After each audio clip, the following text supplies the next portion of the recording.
Shalom, selamat pagi, salam sejahtera dan kasih karunia Yesus Kristus selalu datang dalam setiap kehidupan kita.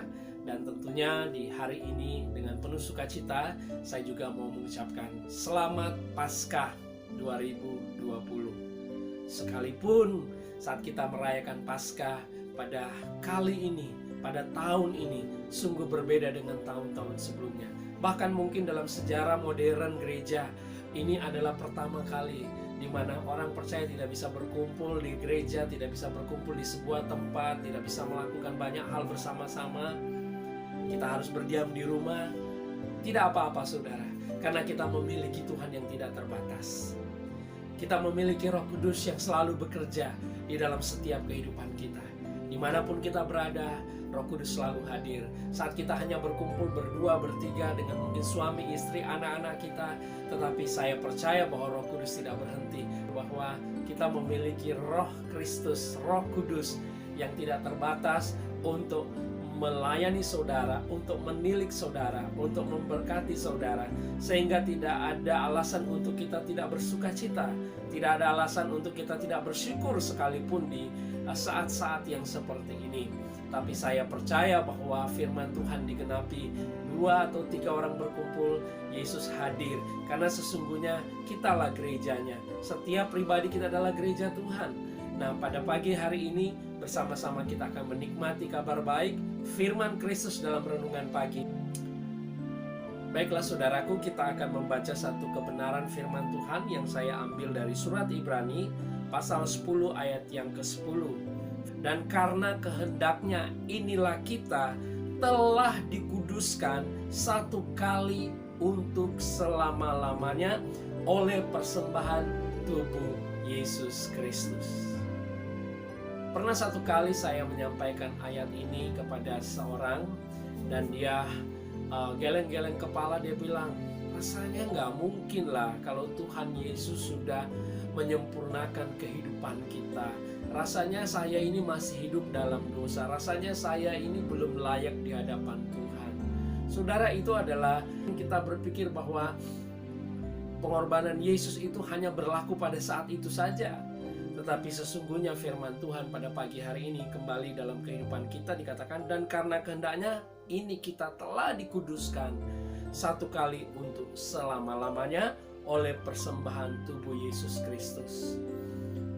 Di dalam Yesaya 53 ayat 1, nubuatan Nabi Yesaya berkata, siapakah yang akan percaya kepada berita ini?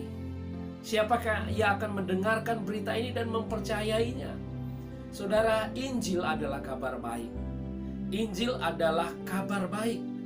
Ya, di dalam bahasa aslinya gospel itu pengertiannya adalah kabar baik yang hampir-hampir tidak dapat dipercaya. Maksudnya apa?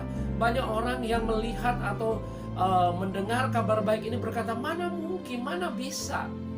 Kok segampang itu Tuhan menyelamatkan kita? Segampang itu Yesus Kristus membuat kita tidak berdosa lagi? Saudara, sesungguhnya tidak seperti segampang yang kita bayangkan. Kalau ayat ini ditulis, dan karena kehendaknya inilah kita telah dikuduskan satu kali untuk selama-lamanya oleh persembahan tubuh Yesus Kristus. Ini bukan hanya sampai pada kata kehendak Tuhan, saudara, tetapi ada aksi, ada tindakan nyata yang Tuhan sudah lakukan melalui Yesus Kristus, melalui putranya yang tunggal. Dia mati untuk kita. Kematian itulah yang membuat kita boleh disebut sebagai anak-anak Tuhan. Kenapa? Karena ketika kita percaya apa yang dia kerjakan di kayu salib, disitulah kita menerima janji Tuhan, kita dikuduskan satu kali untuk selama-lamanya. Injil memang bagi pendengaran duniawi mengatakan tidak mungkin. Logika manusia akan berpikir, bukankah keselamatan itu sesuatu hal yang harus diupayakan, suatu hal yang harus diperjuangkan? Betul saudara, sesuatu yang berkualitas tinggi itu bukan hal yang gampangan, hal yang gampangan saudara. Bukan. Sesuatu yang berkualitas tinggi adalah sesuatu yang hasil dari perjuangan juga yang luar biasa. Tapi pertanyaannya di sini, siapa yang melakukan perjuangan itu? Yang melakukan perjuangan itu bukan saya atau saudara, tapi yang melakukan itu adalah Dia, Yesus Kristus, yang sudah mati untuk kita. Ketika kita melihat ayat ini di hari Paskah ini, Tuhan tidak hanya memiliki kehendak, tetapi Dia sudah menyatakan rencananya dan kehendaknya. Dia kerjakan itu dan Dia lakukan itu sangat sempurna sampai selesai. Tahukah saudara, ketika Yesus disalib, salah satu perkataannya Dia berkata, perkataan yang ke-6, Dia berkata, sudah selesai. Apa yang sudah selesai? Yang sudah selesai adalah apa yang hukum Taurat tidak bisa selesaikan dalam hidup saudara.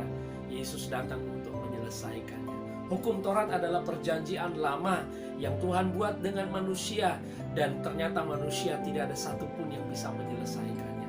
Manusia tidak bisa sempurna dengan hukum Taurat, tetapi syukur kepada Tuhan, melalui Yesus Kristus kita dibawa untuk menikmati perjanjian yang baru bersama dengan Yesus Kristus.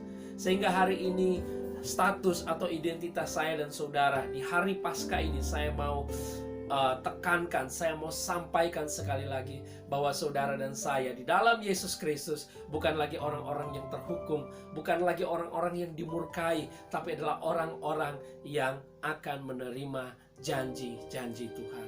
Haleluya, menerima keselamatan.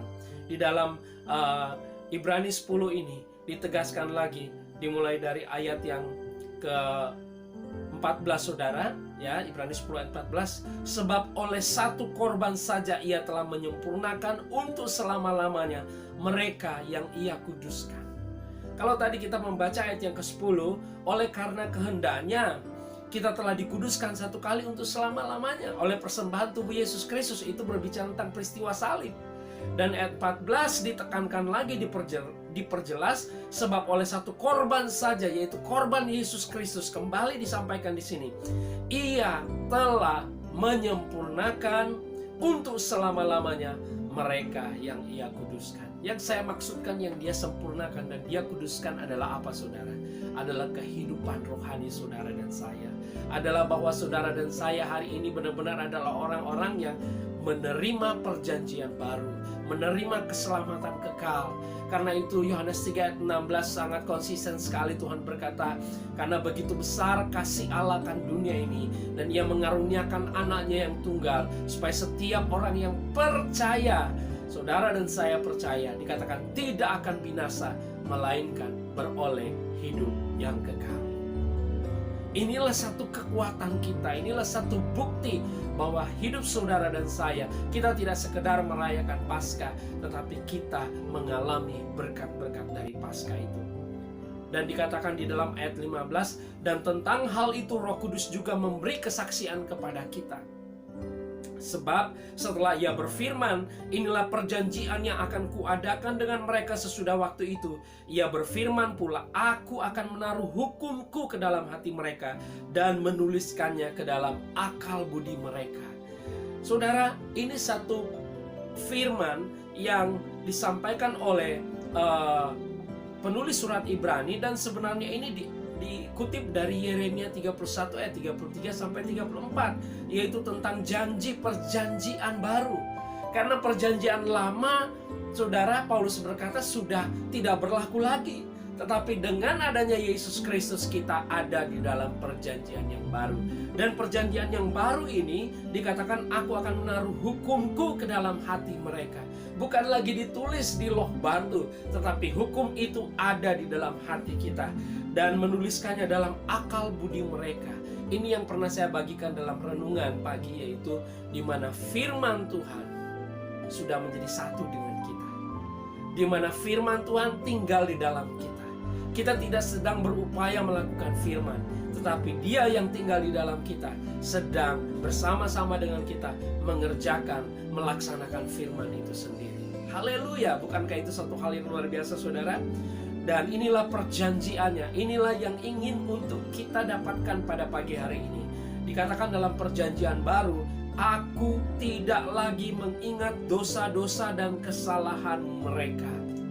Saudara, saya sungguh bersyukur kepada Tuhan, berterima kasih untuk anugerahnya yang sungguh luar biasa. Ketika Tuhan sudah membuat perjanjiannya melalui Yesus Kristus kepada kita orang-orang yang percaya, Dia nggak pernah ingat lagi dosa saudara. Dia nggak pernah mencari-cari lagi kesalahan saudara, apalagi untuk menghukum saudara. Apalagi dengan sakit penyakit ini, jangan pernah saudara berpikir bahwa Tuhan sedang menghukum saudara karena dosa-dosa saudara. Semua dosa saudara sudah dihukum oleh Yesus Kristus di kayu salib. Sekarang pertanyaannya, apakah saya masih bisa berbuat salah? Semua manusia masih bisa berbuat salah. Tetapi Kristus yang sudah mati untuk kita, Kristus sudah menanggung segala dosa kita masa lalu, dosa kita hari ini, bahkan dosa kita yang akan datang. Bagi beberapa orang mungkin tidak menerima statement ini, tetapi inilah yang disampaikan oleh penulis surat Ibrani. Dia telah menguduskan kita, Dia telah menyempurnakan kita dengan satu korban untuk selama-lamanya. Itulah korban Yesus Kristus. Saudaraku, biarlah renungan pagi hari ini, di Paskah yang indah ini, sekalipun kita harus berdiam di rumah, tetapi Roh Kudus hadir dan kekuatan, keyakinan, sukacita selalu kita alami bersama dengan Dia. Haleluya. Baiklah saudaraku, mari kita satu dalam doa. Dalam akhir dari renungan ini, kita bersyukur akan selalu pertolongan Tuhan. Bapa di dalam sorga, terima kasih, kami bersyukur karena kami ada hari ini bukan karena kuat dan gagah kami, tetapi semua ini karena kemurahan Tuhan. Di momen Paskah ini, kami selalu melihat bahwa sungguh luar biasa perjanjian-Mu kekal, perjanjian-Mu tidak berubah bagi kami, perjanjian-Mu adalah keselamatan bagi kami. Terima kasih untuk Yesus Kristus yang sudah mati bagi kami, yang sudah memberikan pengharapan, yang sudah memberikan kekuatan kepada kami, dan Roh Kudus-Nya tinggal di dalam kami, firman-Nya tinggal di dalam kami, dan bekerja di dalam setiap kehidupan kami. Kami mau menyerahkan hari ini Tuhan, dan kami percaya anugerah, kemurahan, kebaikan Tuhan tidak pernah berhenti turun dalam setiap kehidupan anak-anak-Mu. Terima kasih Tuhan, kami bersyukur buat kebaikan, kemurahan Tuhan. Di dalam nama Tuhan Yesus Kristus, setiap saudara dan kita semua yang percaya, bersama-sama kita katakan amin. Puji Tuhan saudara, demikianlah renungan pagi di momen Paskah ini. Tuhan Yesus memberkati. Immanuel.